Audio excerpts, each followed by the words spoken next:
They mocked her. Too small, too fragile, not sniper material. But when Sophia lifted her Barrett MRAD, her 3,000-meter shot rewrote everything they thought they knew. This is the story of the sniper queen built from doubt, sharpened by fire, and crowned with a single impossible bullet. The morning mist clung to the training ground like damp wool. Sophia adjusted the strap of her rifle sling, the cold metal pressing against her shoulder. Around her, recruits laughed, stretching stiff arms and trading insults. None of them spoke to her. Not really. On the dirt beside her boots lay her father's broken watch. She had carried it since the day he died. Its cracked glass face no longer ticked, yet it reminded her of time, how it ran out too quickly, how it could be stolen, how she must use every breath to prove herself. She steadied the Barrett MRAD across the sandbag. The rifle was longer than her arm span, its weight like carrying a piece of fate. At 5'4", she was smaller than the others.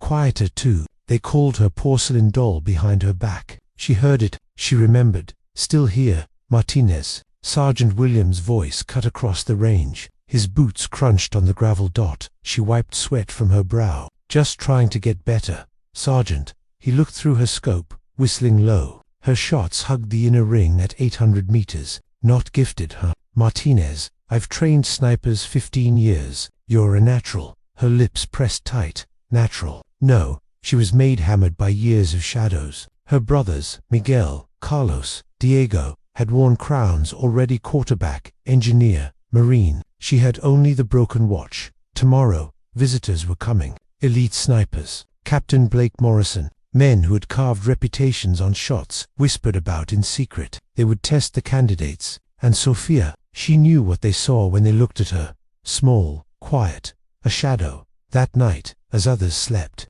she lay awake, fingers tracing the broken watch. She whispered into the dark, "They'll see. I'll make them see." The mist thickened outside. The dusty road leading to the range gleamed under the moonlight. Somewhere far away, a coyote cried. The sound clung to her chest, like a warning. She didn't know it yet, but dawn would bring more than targets. It would bring the moment her whole life had been reaching for, and someone waiting to see her fail. The next morning broke gray. The mist had teeth. Sophia lined up with the others, rifle across her back. Her hands trembled, not from fear but from anticipation. She reached into her jacket pocket, fingers brushing an old empty wallet. It had once carried her first paycheck, the one she'd spent on ammo instead of clothes. Now it carried nothing but worn leather and the echo of sacrifice. 3 black vehicles rolled to a stop. Doors opened. Out stepped Captain Blake Morrison. He scanned them with eyes like rifle barrels, sharp, unblinking. "Today," he said, "we see who belongs. Targets start at 1,000 meters, 1 shot each. Fail, and you walk." Names were called. Michael Johnson, David Williams. Then, Martinez, Sophia. Position 3. Her heart kicked against her ribs. She slid the Barrett MRAD into position. The whispers behind her. "She'll never make it past the first shot. Too small for recoil." She choked. She ignored them. She thought of the empty wallet. She had poured everything into this. She could not afford to miss. The wind tugged from the northwest. 8 knots. She calculated quickly, exhaled, squeezed. Thunder cracked. Through the scope, the bullet carved air, then punched dead center. Martinez, center mass. Perfect shot. Came the spotter's call. A murmur spread. Morrison scribbled on his tablet, his face unreadable. The others fired. Some hit, some missed. None as clean as hers. The next target, 1,500 meters harder, trickier. Heat shimmer warped the air. She adjusted. Her finger brushed the trigger. Breath slowed. Crack. Another perfect hit. This time the spotter's voice held surprise. "Martinez, center mass again." Morrison's eyebrow twitched. A flicker. Just enough for her to know she was no longer invisible. Yet shadows never disappear completely. One candidate muttered, just loud enough for her to hear, "Anyone can get lucky twice. Let's see her at 2,000. She packed the empty wallet back into her pocket. No money, no fortune, nothing but grit. And grit doesn't run out.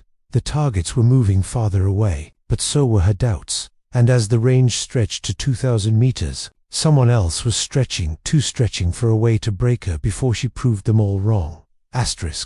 The field reeked of gunpowder and sweat. At 2,000 meters, the target shrank into a dot on the horizon. Morrison's voice carried over them. This is where skill meets instinct. Show me what you have. Sophia lay prone, the ground biting her elbows. The dusty road behind her shimmered in the heat, stretching toward nowhere. She fixed her eyes on it briefly. It reminded her of Texas summers, where dust stuck to her ankles, where she first learned to read wind from grass blades. Wind shifted southeast. 10 knots. She dialed adjustments, lips whispering numbers. Her heartbeat slowed. The shot thundered. Her bullet kissed the inner ring, just inches from perfect center. The spotter's tone broke. Martinez, inner ring, a quality shot. A ripple of silence followed, then grudging respect. 3 candidates hit, 2 missed completely. Boots scuffed the gravel as eliminated soldiers walked the dusty road back to barracks. Their heads hung low. Next distance 2,500 meters, Morrison said. Extreme range. Ballistic computers were handed out. Others clung to them. Sophia trusted her eyes. The dusty road had taught her more than screens ever could. She entered numbers, but her instincts whispered louder. When the shot came, the rifle slammed against her shoulder, and time stretched. Then the radio crackled. Martinez direct hit. Center mass. Exceptional shot. Now silence wasn't disbelief. It was fear. Fear from those still standing. As she cleaned the rifle, Morrison leaned close. How'd you compensate wind so cleanly? She looked at the dusty road. Dust speaks if you watch long enough. He blinked, unreadable, but she saw introspect, reluctant and growing. Only 3 remained. Jackson, combat marine. Thompson, decorated competitive shooter. And Sophia, the girl with a broken watch and dusty road wisdom. Final test, Morrison announced. 3,000 meters, past the edge of possibility. The words hung heavy. The dusty road curled under the sun, leading to an end none of them could see. And Sophia wondered, was she walking it, to glory, or to ruin? The world shrank to silence. Even the wind seemed to pause. At 3,000 meters, the target was a speck, no bigger than a freckle through her scope. The Barrett MRAD lay heavy, like a promise she might not keep. Jackson went first. His bullet cut wide. 3 feet left. He swore under his breath. Thompson followed. His calculation perfect. Execution off. 2 feet low. 1 right. Failure. Now all eyes turned. Sophia stepped forward. The broken watch pressed cold against her wrist. The empty wallet weighed in her pocket. The dusty road lingered in her mind. She lay down, cheek against the stock. Her father's voice whispered from memory. Read the signs, not just the numbers. Wind gusted 15 knots. Grass bent, uneven. Dust spiraled, then vanished. She waited, patient, silent. The range was so quiet, she could hear her own pulse. She exhaled. Trigger broke clean. The rifle roared. The bullet's journey took nearly 4 seconds for heartbeats stretched into forever. Through the scope, nothing. Then, crack over the radio. Martinez, direct hit, dead center, 3,000 meters, perfect shot. No one spoke. Then a murmur, swelling, disbelief turning to awe. Morrison lowered his spotting scope. In 20 years, I've never seen a shot like that. Jackson muttered, that wasn't just a hit. That was impossible. Thompson nodded slowly. That was art. Sophia sat up, calm, and began cleaning the rifle. For her, silence wasn't shock. Silence was home. But even in triumph, shadows stirred. Morrison's voice followed, measured, deliberate. Report to Building 7 tomorrow. 600. If you think today was hard, you've seen nothing yet. The silence that followed wasn't peace. It was warning. 6 months later, Afghanistan. Cold air cut her lungs. Sophia crouched on jagged rock. The Barrett MRAD, balanced steady. The compound below shimmered in heat haze. Target acquired, whispered Hayes. Her spotter.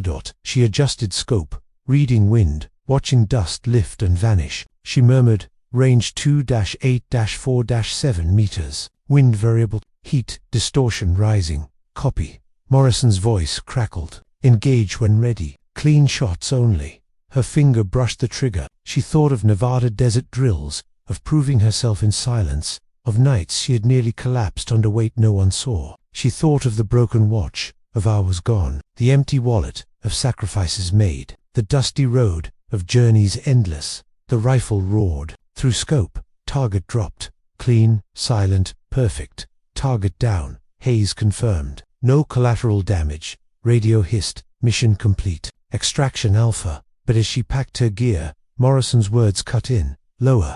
Colder. You've earned respect, Martinez. But remember, the higher you climb, the more people want to pull the trigger on you. Sophia tightened the strap of her rifle case. Somewhere in the valley, dust rose like ghosts. The mission was over, but the war for trust, for survival, had only begun.